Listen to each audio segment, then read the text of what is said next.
που η αλήθεια είναι ότι μπορεί να καθυστερήσουν μια οικοδομή ή ένα έργο, με σπουδαιότατο όμως όφελος.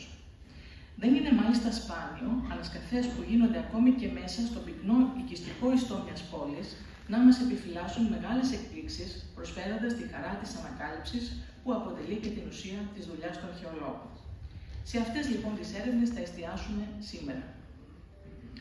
Δουλεύοντας συνεχώς στην Αιτωλοκαρνανία για περισσότερα από 30 χρόνια, είχα την ευκαιρία να συμμετάσχω σε ένα πολύ μεγάλο αριθμό ανασκαφών, μέσα από τις οποίες αγάπησα την περιοχή και με κέρδισε συναισθηματικά και επιστημονικά. Είμαι εδώ λοιπόν σήμερα για να σας παρουσιάσω κάποια από τα σημαντικότερα αρχαιολογικά συμπεράσματα που αφορούν σε ορισμένες αρχαίες αιτωλικές πόλεις με τις οποίες έχω συνδεθεί, αλλά και να μοιραστώ μαζί σας προσωπικές αρχαιολογικές εμπειρίες. Οι παλαιότερες σωστικές ανασκαφές στην περιοχή της Αιτωλίας έγιναν ήδη στις αρχές του 20ου αιώνα από αρχαιολόγους όπως ο Γιώργος Σωτηριάδης, ο Κωνσταντίνος Ρωμαίος, ο Νικόλαος Ζαμφυρόπουλος και ο Ευθύμιος Μαστροκώστας και αφορούσαν σχεδόν αποκλειστικά στην έρευνα αρχαίων τάφων. Για οικιστικά κατάλοιπα, οι παλαιές αναφορές είναι εξαιρετικά λίγες, άρα είτε δεν γίνονταν αντιληπτά, είτε δεν εισεπράτταν το ίδιο ενδιαφέρον. Ενώ πολλά από τα ευρήματα που κοσμούν σήμερα τα μουσεία μας δεν είναι καρποί ανασκαφών, αλλά έχουν βρεθεί τυχαία και συχνά έχουν παραδοθεί από ιδιώτες.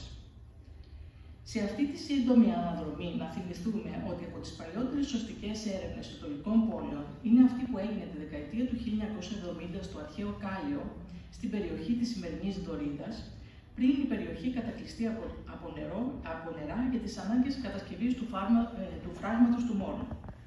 Η πόλη, η οποία καταστράφηκε από τους Γαλάτες το 279 π.Χ., είχε στρατηγική θέση στη δεξιά όχθη του ποταμού, σε σημείο συμβολής οδικών, δικτύων και ποταμών.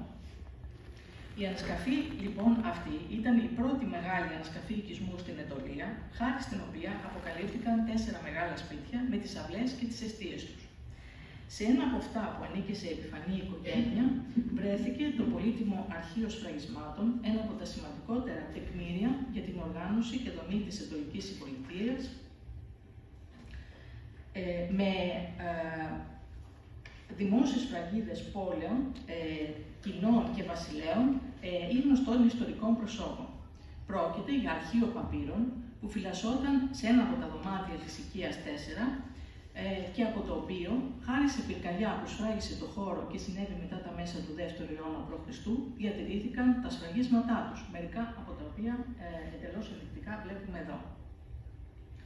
Από τη δεκαετία του 1970 και εξής, με την οργάνωση της αρχαιολογικής υπηρεσίας, ο έλεγχος για τον εντοπισμό αρχαιοτήτων γίνεται πιο συστηματικός και αρχίζουν πλέον να αποκαλύπτονται σταδιακά, με αργούς βέβαια αριθμούς, μεγάλα τμήματα αρχαίων πόλεων στην περιοχή της Αιτωλίας. Μία από τις πόλεις αυτές, η οποία έχει ερευνηθεί αποκλειστικά μέσω σωστικών ανασκαφών, χωρίς διακοπή από το 1960 μέχρι σήμερα, είναι η Ναύπακτος.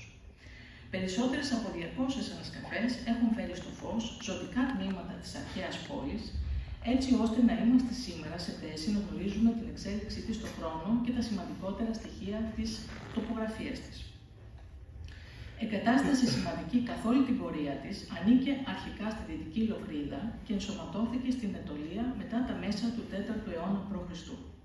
Από τότε λοιπόν εξελίχθηκε σε σημαντικό αστικό, πολιτικό και διπλωματικό κέντρο, στο οποίο λάμβαναν χώρα συνελεύσεις που συνοδεύονταν από γιορτές και αγώνες, όπως η πάνδημη συγκέντρωση του 217 π.Χ. στην ύπαιθρο χώρα της. Η Ναύπακτος εξάλλου, όπως και η περιοχή της Τριχονίδας και οι πόλεις Καλλιδόνα και Στράτος, ανέδειξαν μεγάλες πολιτικές προσωπικότητες και στρατηγούς της Αιτωλικής Συμπολιτείας. Και μην ξεχνάμε την καλλιτεχνική παράδοση της πόλης, αφού από τον Παυσανία αναφέρονται οι ναυπάκτοι καλλιτέχνες Μένεχμος και Σοΐδας, οι μοναδικοί γλύπτες από την περιοχή της βορειοδυτικής Ελλάδας, τα ονόματα των οποίων έχουν διασωθεί, οι οποίοι είχαν φιλοτεχνήσει το χρυσελιφάντινο άγαλμα της ελαφρείας Αρτέμιδος Καλλιδόνας, του οποίου δυστυχώς αγνοούμε τη μορφή.